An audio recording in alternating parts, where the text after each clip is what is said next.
자, 그 다음에 디자인 강좌의 누적 수강 인원의 평균을 구하랍니다. 평균을 구할 때는 합을 구해서 개수로 나누게 됩니다. 우선 디자인 강좌의 누적 수강 인원의 합을 구하고 디자인 강좌의 실 개수를 구해서 나누기를 하면 됩니다. 자, 그러면 다시 SUMIF 한번 보겠습니다. SUMIF는 조건에 맞는 쉘의 합인데 첫 번째 S의 조건 범위, 두 번째는 조건, 세 번째는 합의 범위. 그 다음에 COUNTIF는 첫 번째 S의 조건 범위, 두 번째 조건이 됩니다. 자, 는에서 SU SUMIF 조건이 디자인 강좌니까 조건 범위는 분류가 됩니다. 자, 두 번째 칸이 조건이니까 디자인을 입력합니다. 자, 세 번째 칸에 컷을 두면 디자인의 양쪽으로 따옴표가 생겨요. 자, 누구의 평균? 수강 인원의 평균이니까 수강 인원의 합을 우선 구해야 됩니다. 누적 수강 인원. 자, 첫 번째 인수는 분류 8개, D5에서 D12. 두 번째 인수는 디자인이라는 조건을 입력합니다. 세 번째 인수는 합의 범위니까 누적 수강 인원을 범위 잡습니다. 확인. 그리고 수식 입력줄에 가서 슬래시 나누기 넣고 디자인 강좌 개수를 구하기 위해서 COUNTIF 하겠습니다. COU COUNTIF 네 번째 거 더블클릭 fx 함수 마법사. 자, 디자인 개수니까 첫 번째 인수는 레인지니까 범위니까 분류 8개를 블럭 지정합니다. 밑에 칸에 디자인. 자, 탭키 누르면 3개가 나오죠. 그래서 SUMIF 나누기 COUNTIF 하면 평균이 구해집니다.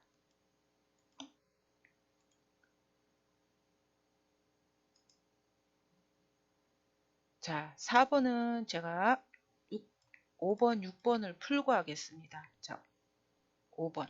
두 번째로 큰 강좌 목차, 정의된 이름. 자, 우리 7번째 동그라미 이름 정의를 해놨죠. 자, 야를 이용을 해야 됩니다. 그래서 7번째 동그라미를 풀지 않으면 7번째 동그라미도 틀리고 5번도 틀리게 되겠죠. 그래서 두 번째로 큰 강좌 목차 라지를 이용하랍니다. 자, 라지는 몇 번째 큰 값이죠. 그러면은 라지. 첫 번째 인수는 범위, 두 번째는 몇 번째라는 겁니다.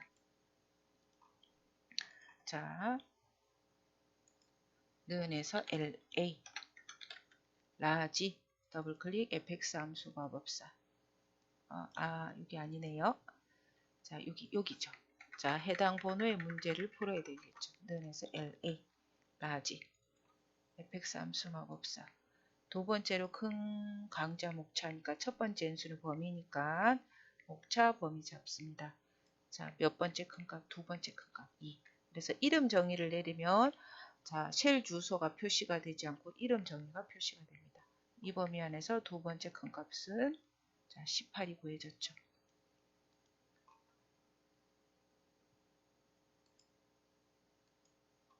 자, 그리고 6번 보겠습니다. 수강료 H14셀에 선택된 강좌명에 대한 수강료를 구하겠습니다. V룩업.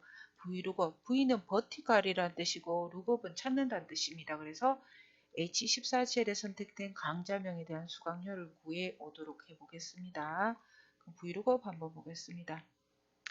V룩업은 첫 번째 인수는 찾는 값, 두 번째 인수는 참조표. 그러니까 이 찾는 값을 참조표의 첫 번째 열에서 잡습니다. 거기에 대응이 되는 세 번째 인수는 출력값 값이 들어가 있는 열번호.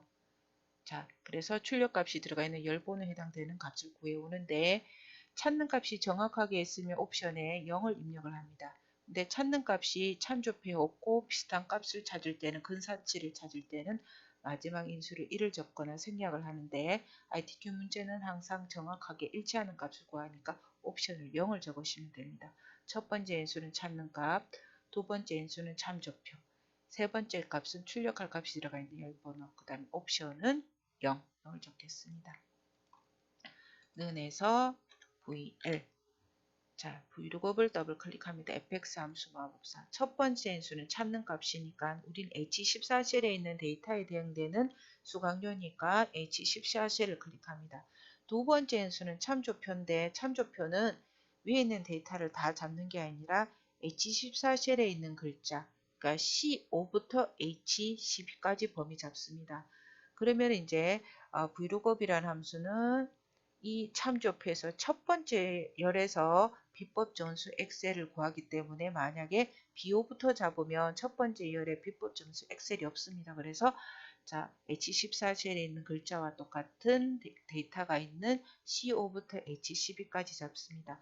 이 범위 안에서 출력하고자 하는, 우리가 구하고자 하는 값이 수강료입니다. 이 범위에 나서 수강료가 몇 번째 있는지 알아보겠습니다. 강좌명 1열, 2열, 3열, 4열, 5열. 수강료가 5열입니다. 그래서 세 번째 인수는 출력할 값이 들어가 있는 열번호 5를 적습니다.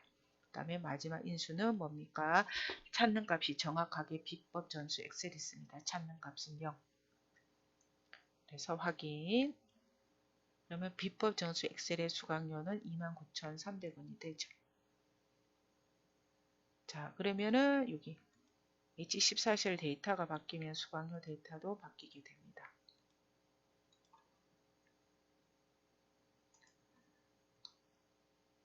이게 69,300원이네. 제가 저번 문제 풀면서 오타 많이 났네요. 그죠? 69,000. 자, 데이터 수정하니까 계산식도 자동으로 바뀝니다. 자, 지금까지 있는 함수들은 제가 숫자 데이터만 범위를 잡았고 4번 문제를 제일 마지막에 푼 이유는 자, T계열 함수는 자, 데이터 중에서 이렇게 주황색으로 들어가 있는 부분을 필드명입니다. 필드명이 들어가야지만 풀 수 있는 함수들을 D계열 함수라고 합니다. 그래서 5회 강좌 누구적 수강 인원의 합을 구하겠습니다. 합을 구하는 함수는 sumif가 있지만 Dsum으로 구하라 하면 Dsum으로 구해야 됩니다. 그래서 Dsum은 자, 범위 안에서 조건에 해당되는 항목의 합. Taverage는 범위 안에서 조건을 만족하는 항목들의 평균. Dmax는 최대값, 최소값, 숫자가 들어가 있는 쉘 개수, 숫자나 문자가 들어가 있는 쉘 개수. Sum, Average, Max, Min, Count, Count가 있습니다. 다 앞에 D가 붙었습니다. 그래서 함수 구조는 똑같아요. 첫 번째 인수는 필드명을 포함해서 전체 범위를 잡습니다. 두 번째 인수는 계산할 항목이 들어있는 열번호를 입력합니다. 세 번째는 조건을 입력하는데 필드명을 포함해서 조건을 범위를 잡습니다. 자, 는에서 ds, sum, if, sum, dsum 있습니다. 더블 클릭, fx 함수 마법사. 자, D계열 함수는 필드명을 포함해서 전체 범위를 잡아야 되니까 B4부터 H12. 지금까지 풀어놓은 함수는 주황색을 범위를 잡으면 안 됩니다. 주황색이 필드명이죠. 네, D계열 함수는 지금과 같이 필드명을 포함해서 전체 범위를 잡습니다. 이 범위 안에서 뭡니까?